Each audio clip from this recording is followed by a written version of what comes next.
문희정의 외신 브리핑. 네, 밤사이 들어온 국제 뉴스들 정리해드리는 시간입니다. 문희정 국제정치평론가 스튜디오에 나와 계십니다. 어서 오세요. 네, 안녕하세요. 네, 이 문재인 대통령과 스가 요시대 일본 총리 간의 첫 전화회담이 오늘 오전 중에 진행될 예정인 거죠? 네, 그렇습니다. 어제 일본 방송 후지뉴스 네트워크가 보도한 내용인데요. 이 방송은 스가 총리가 북한의 일본인 납치 문제 해결과 관련해서 협조를 구할 것으로 보인다면서 첫 인사 성격의 회담이라고 설명을 했습니다.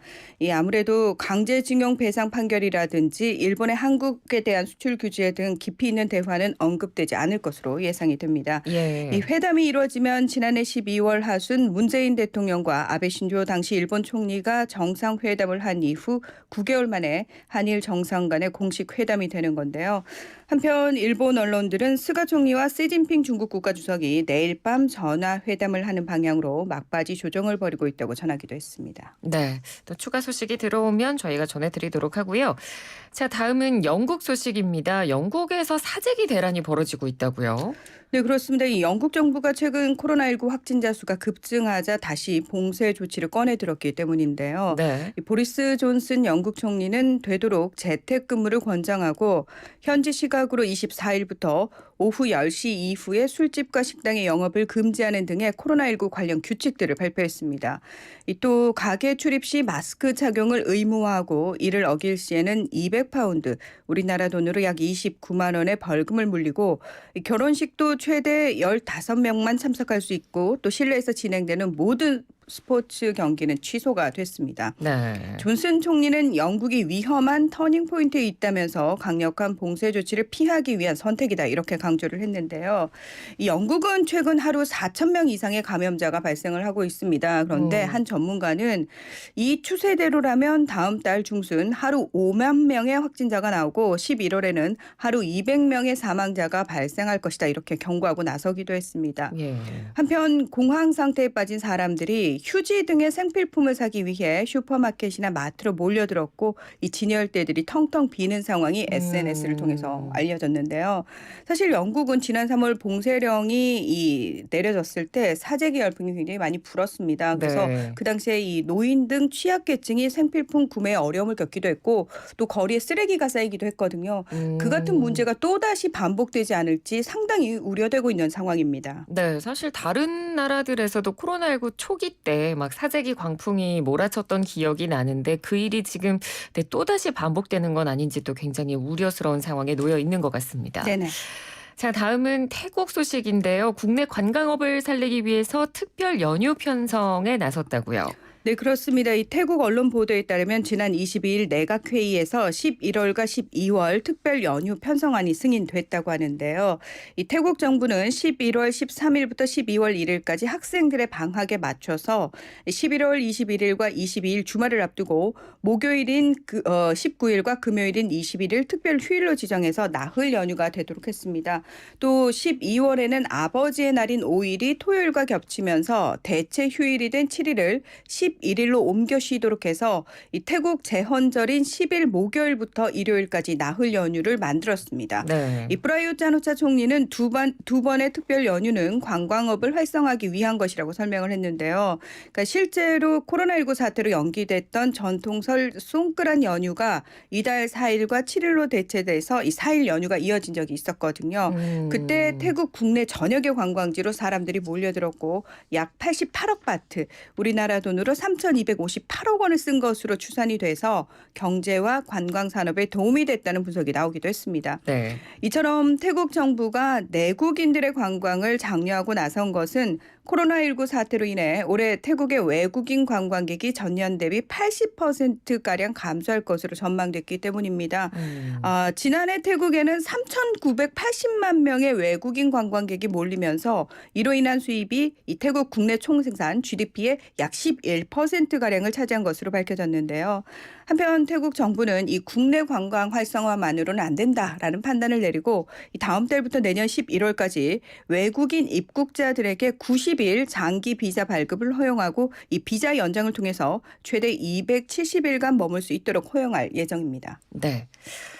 자, 이번에는 동지 중에서 지금 분쟁을 벌이고 있는 터키와 그리스 관련 소식입니다. 네. 4년 만에 탐색 회담이 재개가 된다고요.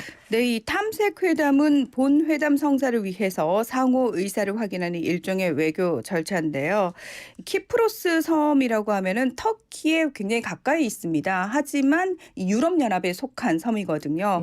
이 동지 중에 천연자원 개발을 놓고 그리스, 키프로스, 프랑스, 이탈리아와 그리고 반대편에 터키가 대립 중입니다. 네. 2016년 3월에 60차 회담 이후 4년 만에 다시 탐색 회담이 재개될 정도로 지금 이 양쪽 간의 감정이 상당히 안 좋은데요. 현지 시각으로 22일 그리스 외무부는 성명을 통해서 그리스와 터키가 이스탄불에서 분쟁 해결을 위한 탐색 회담을 시작하기로 합의했다고 발표를 했습니다.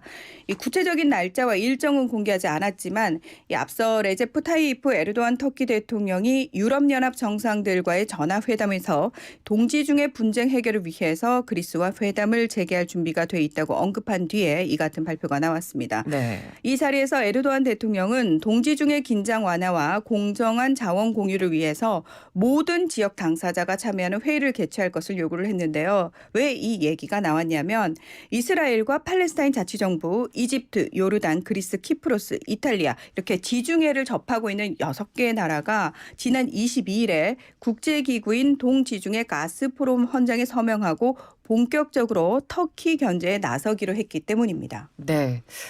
자, 그리고 저희도 뭐 이 소식 여러 번 전해드렸었는데 중국과 인도가 지금 국경지대에서 굉장히 긴장감을 높이면서 무력 충돌도 있었고요. 네네. 그런 일이 있었는데 결국은 양국이 추가 병력을 보내지 않기로 합의를 했네요. 네, 그렇습니다. 자, 다시 한번 설명을 드리면 중국과 인도는 국경선을 두고 1962년 전쟁을 벌였습니다. 하지만 아직까지 국경선을 확정하지 못하고 무려 3,488km에 이르는 실질 통제선을 사실상 국경으로 삼고 있는 상황인데요.